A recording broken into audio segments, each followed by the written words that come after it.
Good morning everyone. तो आज का हमारा टॉपिक है ओवरटेकिंग साइड डिस्टेंस। तो सबसे पहले ये जानते हैं कि ओवरटेकिंग साइड डिस्टेंस होता क्या है। ठीक है, ओवरटेकिंग साइड डिस्टेंस क्या होता है? It is the minimum distance. क्या है?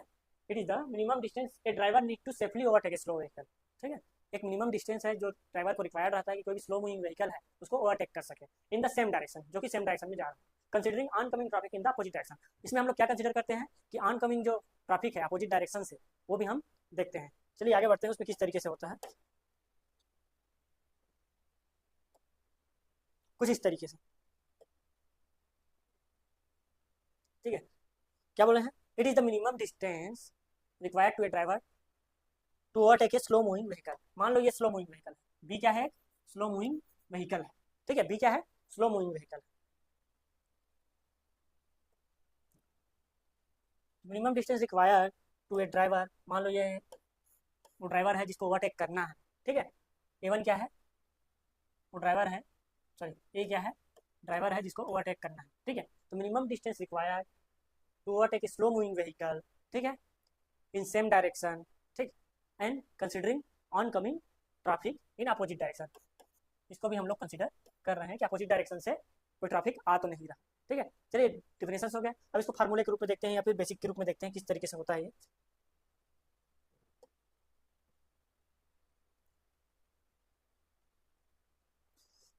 For overtaking process minimum two lane required. कोई भी ओवरटेकिंग प्रोसेस के लिए या ओवरटेकिंग साइड डिस्टेंस निकालने के लिए, ओवरटेक करने के लिए मिनिमम 2 लेन होना चाहिए। कितना होना चाहिए? Minimum 2 lane. कितना लेन होना चाहिए? 2 लेन। ठीक है, if all the vehicle are moving at with design speed, अगर सभी व्हीकल जो है डिजाइन स्पीड के साथ मूव कर रहे हैं तो ओवरटेकिंग की जरूरत नहीं पड़ती है, क्योंकि सामने वाला उतना ही स्पीड चला रहा है जितना आप चला रहे हैं, तो ओवरटेक करने की जरूरत नहीं है। ठीक है, आप तभी ओवरटेक कर सकते हैं जब सामने वाले की स्पीड आपसे कम हो। ठीक है, साथ ही साथ हमको ये देखना पड़ता है कि अपोजिट डायरेक्शन से कोई गाड़ी आ तो नहीं रही है। तो डिफिनेशन में वही बोला गया है, minimum distance required to a driver to overtake a slow vehicle. ठीक है, and also considering oncoming traffic from opposite direction. ठीक, तो देखते हैं किस तरीके से होता है ये। चलिए मान लीजिए ए क्या है? एक व्हीकल है जिसको क्या करना है? ओवरटेक करना है, या फास्ट मूविंग व्हीकल। ए क्या है? Fast moving vehicle. ठीक है, और बी क्या है? Slow moving vehicle. बी क्या है? Slow moving vehicle. और सी है जो अपोजिट डायरेक्शन से आ रहा है। ठीक है, ये फास्ट मूविंग व्हीकल है, फास्ट मूविंग व्हीकल, या फिर बोल सकते हो कि ओवरटेकिंग व्हीकल। वह व्हीकल जिसको ओवरटेक करना है वो है, समझ लो, एक। ठीक है, सेकेंड बी क्या है आपका? बी है आपका स्लो मूविंग व्हीकल जिसको हमको ओवरटेक करना है। ठीक है, बी क्या है? Slow moving vehicle. ठीक, और सी आपका है vehicle coming from opposite direction. Vehicle coming from opposite direction. Clear है? ठीक है, आगे बढ़ते हैं। तो मान लीजिए कोई भी ए है, ठीक है, उसको ओवरटेक करना है बी को।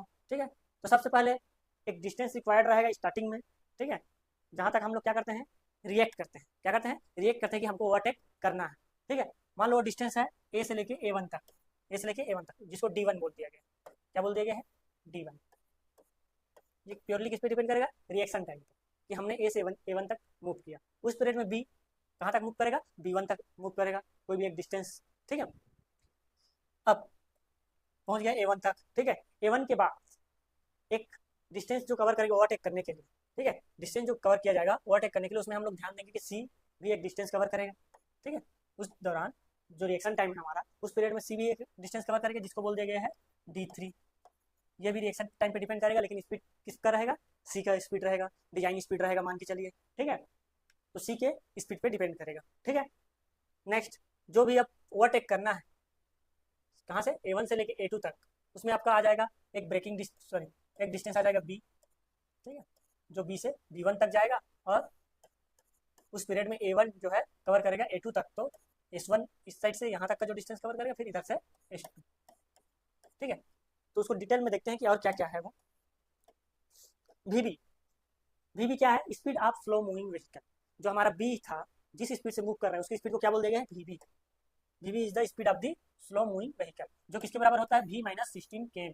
जो डिजाइन स्पीड रहता है उससे कितना के एम कम रहता है, 16 के एम कम रहता है। हमने पढ़ा था कि slow moving vehicle, slow moving design speed जो होता है एक नॉर्मल जो भी स्लो मूविंग व्हीकल उससे 16 के एम ज़्यादा रहता है। तो यहाँ पे कुछ अपन देख रहे हैं कि स्लो मूविंग व्हीकल की स्पीड कितना है, तो डिजाइन स्पीड से 16 के एम कम।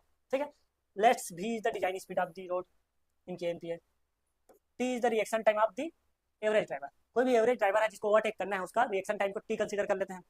ठीक है, जनरली हम लोग देखें साइड डिस्टेंस, जो स्टॉपिंग साइड डिस्टेंस था उसमें overtaking sorry stopping side distance में जो रिएक्शन टाइम था कितना था, 2.5 सेकंड। लेकिन ओवरटेकिंग साइड डिस्टेंस में 2 सेकंड से काम चल जाता है। ओवरटेकिंग साइड डिस्टेंस के लिए जो रिएक्शन टाइम रहता है वो होता है 2 सेकंड एच पर IRC। कितना, 2 सेकंड। क्वेश्चन में ध्यान से देखिएगा, पूछा जाया रहेगा कि रिएक्शन टाइम क्या होता है। तो रिएक्शन टाइम ध्यान देना है कि स्टॉपिंग साइड डिस्टेंस का पूछा गया है कि ओवरटेकिंग साइड डिस्टेंस का पूछा गया। अगर स्टॉपिंग साइड डिस्टेंस का है तो 2.5 सेकंड, अगर ओवरटेकिंग साइड डिस्टेंस का है तो 2 सेकंड। ठीक है, क्लियर है, आगे बढ़े।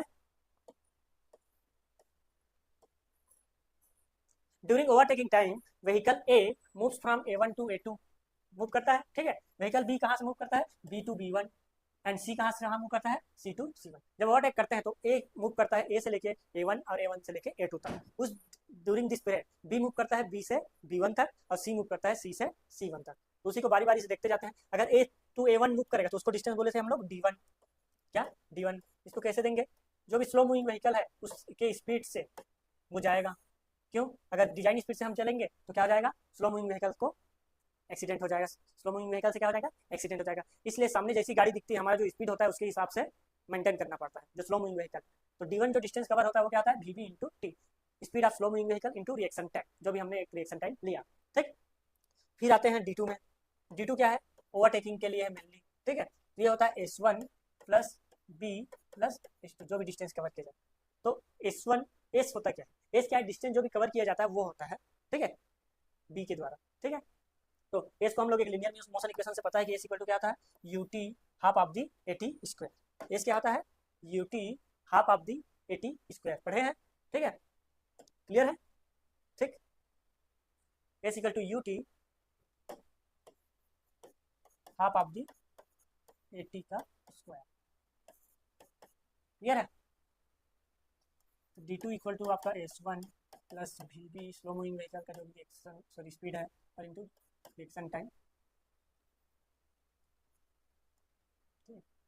S2। अब यहाँ पे टी क्या है, यहाँ स्मॉल टी था जो कि रिएक्शन टाइम था, कितना था, 2 सेकेंड। यहाँ पे टी क्या है, ये होता है ओवरटेकिंग टाइम। जो भी मूव करने के लिए जितना ओवरटेकिंग टाइम लगा है उसको किससे डिनोट करते हैं, कैपिटल टी से। ठीक है, D2 निकाल, तो D2 को हम लोग लिख सकते हैं, जो D2 है उसको हम लोग लिख सकते हैं UT है तो VB into overtaking time plus half of the A overtaking time का स्क्वायर। इससे हम लोग D2 निकाल सकते हैं। ठीक है, ये भी एक तरीका है। दूसरा तरीका है इस तरीके से, S1 और S2 दोनों ऐड करके आपका VBT। क्लियर है, आगे बढ़ते हैं। जहां भी क्लियर नहीं रहेगा पूछ लेंगे। ठीक है, अब हमारे पास D2 के दो रिलेशन थे, दोनों को अगर इक्वेट कर देंगे तो टी की वैल्यू हमको मिल जाएगी। टी की वैल्यू क्या मिल जाएगी, T equal to 2 time of S1 plus S2 by A root of, ये कैसे आया, देखिए हमारे पास क्या था, S equal to U T half of the A T. अब यहाँ पे ओवरटेकिंग की बात हो रही थी, टी स्क्वायर, यू की जगह क्या था, वी था, टी की जगह क्या था, ओवरटेकिंग टाइम, यही था। ठीक है, half of the A T square. ठीक, ये D2 था। तो इन दोनों के रिलेशन से हम निकाल सकते हैं टी की वैल्यू। ठीक, S1 और S2 के टर्म में, कि हाँ S1 के टर्म में एक बार लिख लिया, एक बार S2 के टर्म में लिख लिया। ठीक है, यहाँ से एक रिलेशन निकल आएगा। आगे बढ़ते हैं।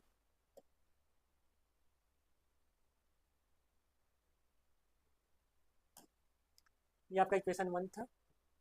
ठीक है, ये वाला इक्वेशन 1 और ये वाला इक्वेशन 2, दोनों में D2 की वैल्यू दी गई है, दोनों को इक्वेट किया गया है तो आपका आंसर आ जाएगा। किस तरीके से आएगा, इस तरीके से।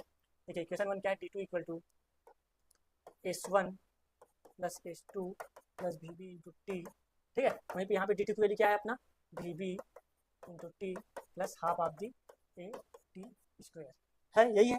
दोनों इक्वेशन हमने इक्वेट कर दिए, तो यहाँ से क्या क्या हो जाएगा, वीबीटी क्या हो जाएगा, कट जाएंगे एक दूसरे से, ठीक है। बचा क्या आपका, half of the A T square equal to S1 + S2। हमको निकालना क्या है, टी के टर्म में रिलेशन निकालना है, किसके टर्म में, टी के टर्म में। तो टी स्क्वायर इक्वल टू हो जाएगा आपका 2 time of S1 + S2 divided by A. T के टर्म में निकालेंगे तो आपका under root of 2 time of S1 + S2 divided by A.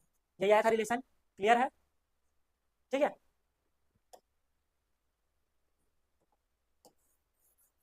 T equal to root of 2 time of S1 + S2 divided by A, ठीक है। आगे बढ़ते हैं D3। D3 किसकी वजह से होगा, डिजाइन स्पीड की वजह से होगा, इसलिए design speed into overtaking time. कौन से टाइम में कवर करेगा, ओवरटेकिंग टाइम जितना लगना है उस जो अपोजिट डायरेक्शन से गाड़ी आ रही है उसका है ये, ठीक है, डिस्टेंस जो कवर किया जाए। तो जो ओवरऑल डिस्टेंस होगा ओवरटेकिंग साइड डिस्टेंस कहलाएगा, जो बराबर होगा D1 + D2 + D3, D1 + D2 + D3 के बराबर।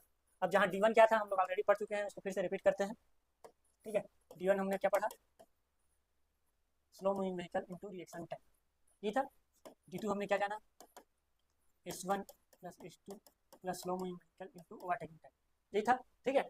और D3 हमने पढ़ा है design speed into overtaking time. और यहाँ पे T क्या है, ओवरटेकिंग टाइम। ओवरटेकिंग टाइम हमने निकाला था,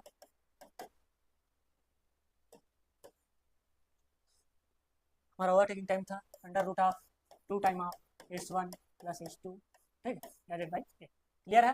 तो ये सब रिलेशन पता होना चाहिए आपको, डायरेक्टली फार्मूले में पुट करना है और आंसर आपको मिल जाएगा। जल्दी जो क्वेश्चन पूछेंगे आपको स्टेट लेवल में आपको न्यूमेरिकल क्वेश्चन नहीं पूछेंगे, आपको रिलेशनशिप पता होना चाहिए कि टी का क्या होता है, ठीक है। न्यूमेरिकल अगर पूछेगा भी तो ओवरटेकिंग टाइम से पूछ दिए, क्योंकि S1 S2 दे दिया रहेगा, एक्सेलरेशन दे दिया, ठीक है। या फिर D1 D2 D3 दे दिया रहेगा, आपको ओवरटेकिंग साइड डिस्टेंस पूछ दिया जाएगा, ठीक है। आपको न्यूमेरिकल टाइप से नहीं पूछा जाएगा कि आप पहले D1 निकालो, फिर D2 निकालो, फिर D3 निकालो, उसके बाद ओवरटेकिंग साइड डिस्टेंस, मतलब ओवरऑल ओवरटेकिंग साइड डिस्टेंस निकालने के लिए नहीं पूछा जाएगा। गेट में ये क्वेश्चन पूछे जाते हैं जनरली, ठीक है। तो उसके लिए आपको फार्मूले पता होना चाहिए विथ कंसेप्चुअल कि D1 की वैल्यू क्या होती है, D2 की वैल्यू क्या होती है और D3 की वैल्यू क्या होती है। इन जरा रिलेशनशिप आपको पता होना चाहिए, रिलेशनशिप से क्वेश्चन पूछे जाएंगे स्टेट लेवल पे, ठीक है।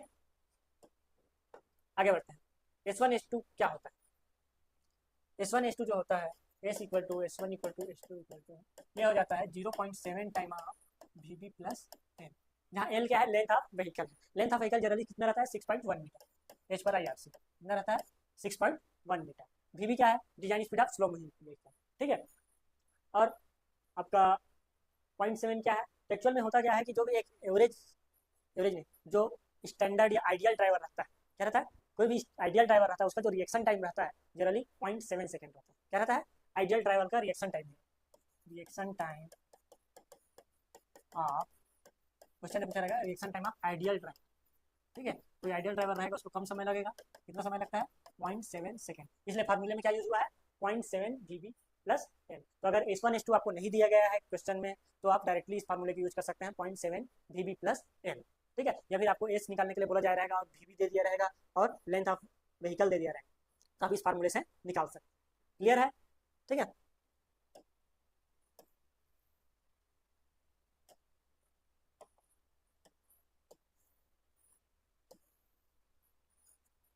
आगे बढ़े, अगला आपका टॉपिक है, उसी टॉपिक में आगे है आपका leg distance for an ideal driver by overtaking. जो लेग डिस्टेंस रहता है for an ideal driver by overtaking, उसको डिनोट किया जाता है इस तरीके से, ये लेंथ ऑफ व्हीकल, ठीक, आप कवर किया जाएगा।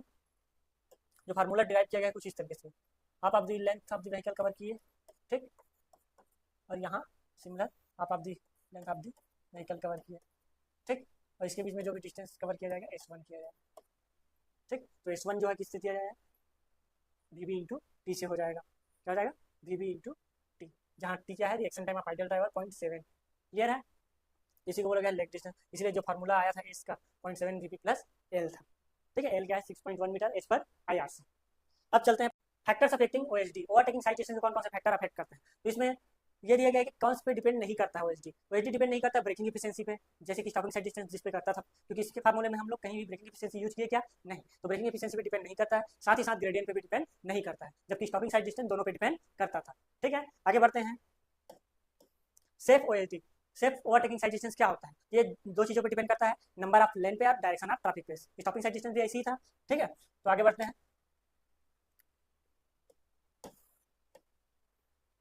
पहला condition two lane one way. Two lane one way का मतलब है कि दोनों डायरेक्शन, सॉरी टू लेन है लेकिन गाड़ी सिर्फ एक डायरेक्शन में मूव कर रही है। तो गाड़ी जब एक डायरेक्शन में मूव करे तो अपोजिट डायरेक्शन से कोई भी गाड़ी आ ही नहीं रही है या डिस्टेंस कवर कर ही नहीं रही, तो D3 कंसिडर नहीं किया जाएगा। D3 क्या हो जाएगा, जीरो हो जाएगा। तो safe stopping overtaking side distance क्या हो जाएगा, D1 plus D2। Safe overtaking side distance क्या हो जाएगा, D1 प्लस D2। ठीक है। वहीं पे अगर टू लेन टू वे चलते हैं, क्या चलते हैं, two lane two way, two lane है और टू वे कुछ इस तरीके से।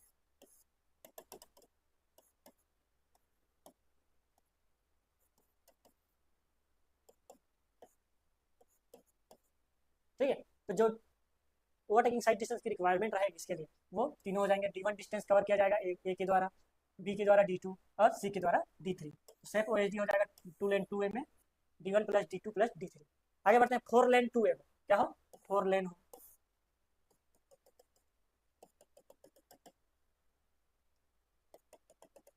ठीक, और टू वे हो कुछ इस तरीके से।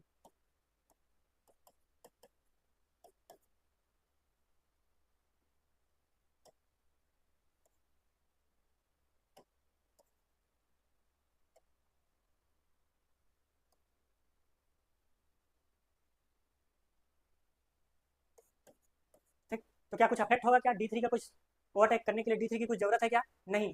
क्यों जरूरत नहीं है, क्योंकि अफेक्ट होगा ही। ओवरटेकिंग कवर करने के लिए आपको सी के डिस्टेंस से कोई फर्क पड़ने वाला है नहीं। सी किसी भी स्पीड से मूव करे, कितना भी डिस्टेंस करे, वो हमको जरूरत नहीं पड़ेगी अगर फोर लेन टू वे होगा। तो क्या होगा, फोर लेन टू वे होगा। ठीक है। तो इस कंडीशन में भी जो आपका safe stop overtaking side distance होगा वो क्या होगा, D1 प्लस D2। जो ए के द्वारा कवर किया जाएगा D1 और बी के द्वारा कवर किया जाएगा D2। इस कंडीशन में भी ओवरटेकिंग साइड डिस्टेंस जो सेफ होगा वो क्या हो जाएगा, D1 प्लस D2। तो हम क्या एक कंक्लूजन निकाल सकते हैं कि सिर्फ two lane two way traffic को छोड़ के, सिर्फ two lane two way traffic को छोड़ के बाकी सब में जो ओवरटेकिंग साइड डिस्टेंस रहता है वो D1 प्लस D2 ही बस कंसीडर किया जाता है, D3 कंसीडर नहीं किया जाता। ठीक है। उसी को लिखा गया है, except in two lane two way road, in all other road D3 should not consider, D3 should not be consider। सिर्फ two lane two way traffic को छोड़ के बाकी जगह D3 को कंसीडर नहीं किया जाता है। आगे बढ़ते हैं, आगे है आपका ओवरटेकिंग जोन। ओवरटेकिंग जोन क्या होता है, ठीक है। तो ओवरटेकिंग जोन कुछ इस तरीके से रहता है। ठीक है। मान लो कोई गाड़ी जा रही है और कोई गाड़ी उधर से आ रही है। ठीक है। मान लो ये है, मान लो ये सी है। ठीक। तो गाड़ी को ओवरटेक करने के लिए जो भी व्हीकल होगा यहाँ पे पी, उसको ओवरटेक करने के लिए जब हम करते हैं तो जो ओवरटेक करने के लिए जो मिनिमम लेंथ रिक्वायर्ड रहता है वो कहलाता है आपका ओवरटेकिंग जोन। ठीक है। इसमें क्या होता है कि जो भी ओवरटेकिंग साइड डिस्टेंस है, यहाँ पे कुछ जरूरत पड़ेगा, इधर से आ रहा है उसको भी कुछ ओवरटेकिंग साइड डिस्टेंस की जरूरत पड़ेगी। ठीक है। इस जोन वाले को भी। ठीक है। तो कुछ गाड़ियाँ इधर से आ रही है, यहाँ पे मूव करके यहाँ पे आएगी, कुछ गाड़ियाँ इधर से। ठीक। तो वैसे एक बी के लिए सेंटर पोर्शन रहेगा। ठीक है। तो जो भी ओवरटेकिंग साइड डिस्टेंस रहता है, मिनिमम लेंथ जो रिक्वायर्ड रहता है, मिनिमम लेंथ जो रिक्वायर्ड रहता है ओवरटेकिंग जोन का, वो होता है 3 टाइम ऑफ OSD। क्या हो जाता है, 3 time of overtaking side distance. वहीं पे जो डिजायरेबल लेंथ रहता है वो होता है 5 टाइम ऑफ OSD एज पर IRC। तो अगर आपको कुछ कंसेप्ट क्लियर भी नहीं है तो आप इसको याद कर लीजिए। मिनिमम लेंथ कितना रिक्वायर्ड रहता है ओवरटेकिंग जोन के लिए, 3 टाइम ऑफ OSD। क्योंकि डायरेक्टली कोई न्यूमेरिकल पूछ दिया जाता है अगर ओवरटेकिंग साइड डिस्टेंस इतना है तो minimum length of overtaking zone क्या होगा, तो minimum length of overtaking zone होता है 3 टाइम ऑफ OSD। वहीं या फिर पूछ दिया जाएगा desirable length of overtaking zone क्या होता है, तो डिजायरेबल लेंथ जो होता है वो होता है 5 टाइम ऑफ OSD। ठीक है। आगे बढ़ते हैं, overtaking zone are provided in single lane road to facilitate overtaking. ठीक है। ओवरटेकिंग जोन क्यों प्रोवाइड किया जाता है, सिंगल लेन में प्रोवाइड किया जाता है, किस लिए किया जाता है, to provide overtaking. Sign post are provided in overtaking zone, sign post भी दे दिया जाता है ओवरटेकिंग जोन में। ठीक है। जिसको SP1 ओवरटेकिंग जोन अहेड रहता है, जो स्टार्टिंग में जो रहता है ओवरटेकिंग जोन के, उसको बोल दिया जाता है SP1, इसको ओवरटेकिंग जोन अहेड बोला जाता है। वहीं पे SP2 किसको बोलता है, end of the overtaking zone. ठीक है। ये इन्फॉर्मेटरी साइन रहता है, जो भी SP1 रहता है ये आगे ओवरटेकिंग जोन है, और वहीं पे जो SP2 रहता है जहाँ पे ओवरटेकिंग जोन खत्म हो रहा है वो मैंडेटरी रहता है, क्योंकि आपको जानकारी नहीं होगा तो एक्सीडेंट के चांस बढ़ सकते हैं।